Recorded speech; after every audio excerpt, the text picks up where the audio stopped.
everybody, I'm Darcy and we're going to learn the basics of rug hooking today. When you finish watching this video, you're going to know how to hook a rug. Let's get started.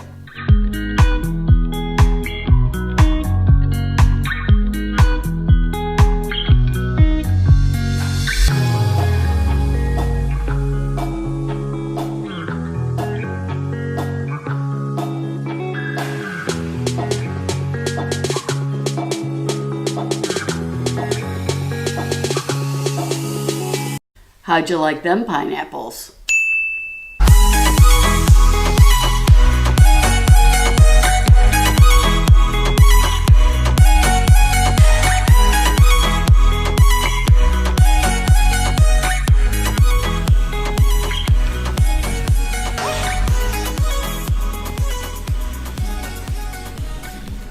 Wool can be cut in several different widths using a cutter like this. This is the BOLIVAR cutter, and if you like it, I'll put a link in the description below.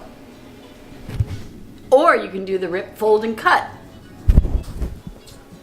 Okay, let's do the tear method. We're gonna cut a strip about a 1/2 inch. Wool tears very easily. Tear that. Let's fold it in half, then we don't have to cut as much. So fold it in half very systematically. And now we're gonna cut that strip right down the middle. And we're gonna end up with 2 really nice 1/4 inch strips, just like I used on my cutter. Ta-da! All right, let's get back to the studio. We're gonna learn how to hook.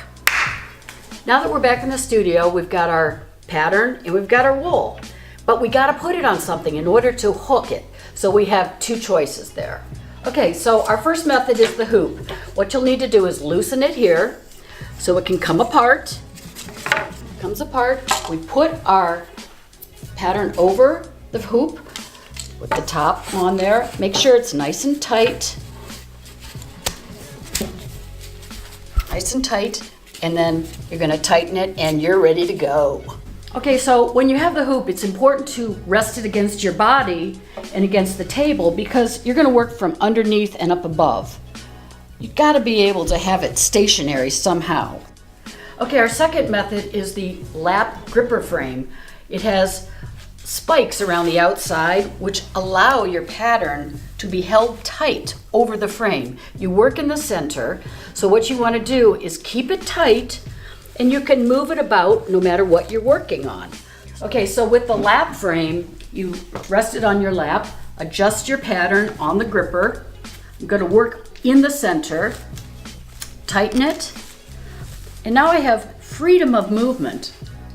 No matter which method you choose, you'll always have to adjust your pattern. So you're working in the center of the hoop. Take it out of the hoop and adjust it. You don't want to be hooking an O way up here. You want the O down in the middle. Same here. If I want to adjust this because I want to work on that letter E, I pick it up, I move it over, and now the E is more in the center. You don't want to be hooking close to the outside. It's too cumbersome. Okay, so we're going to learn how to hook. We've got our strip of wool and we've got our hook with a little tip on the end. I'll show you above linen first and then I'll demonstrate it from underneath. The hook goes into the linen through a hole, and I basically just put the wool over the shaft, and then with that hook I pull it up and out of the linen. So let's repeat that. It goes in the linen, over the shaft, and then I just pull it up.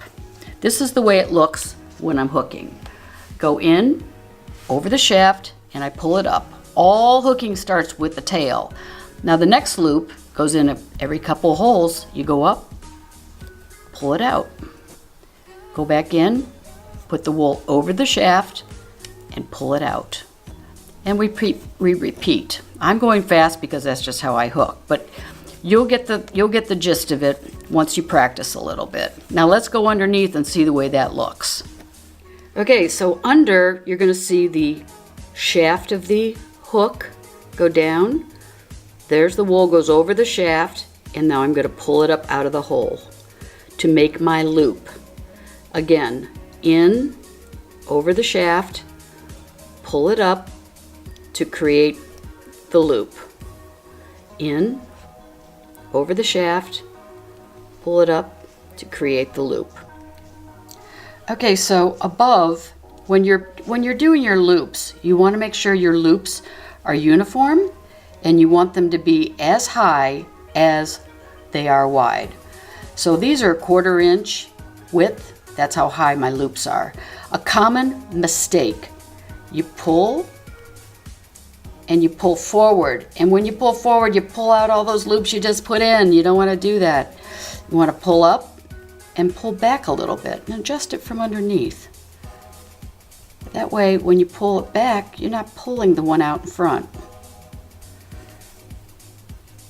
Okay, I'm going to show you how you end. The strip is only so long. So it's already come around here, so I've got about 3 more hoops, little loops. You want to make sure that they're not every hole because they'll be too crowded. Couple more, and then the last one comes up, and that's a tail.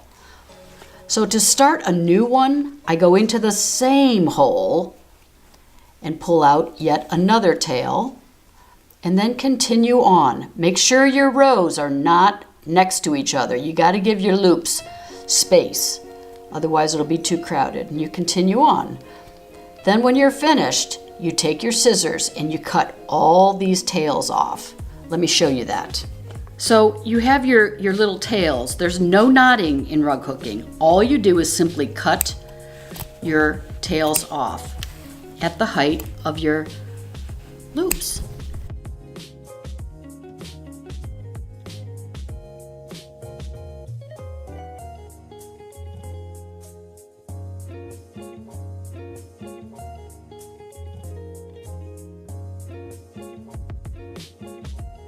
Hey everyone, thanks for watching. If you like this video, don't forget to press like below. And if you want to shop for rug hooking, I've got an Etsy shop that's got everything you need. I've got patterns, I've got wool, I've got supplies, I've got beginner rug hooking kits, and I'll put the link below. So just click on it if you need anything, and I hope you enjoyed this video. Thanks for watching.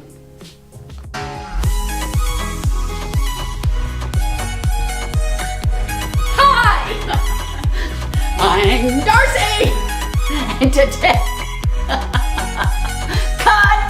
Alright, let's try. We're hooking, we're hooking, we're hooking, we're hooking, we're hooking.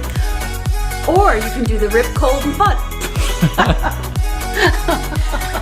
That's an outtake. Or you can do the rip, cold,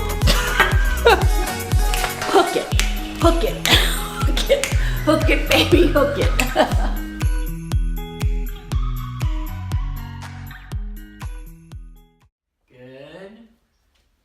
Hook it, faster. Good, it's a pineapple.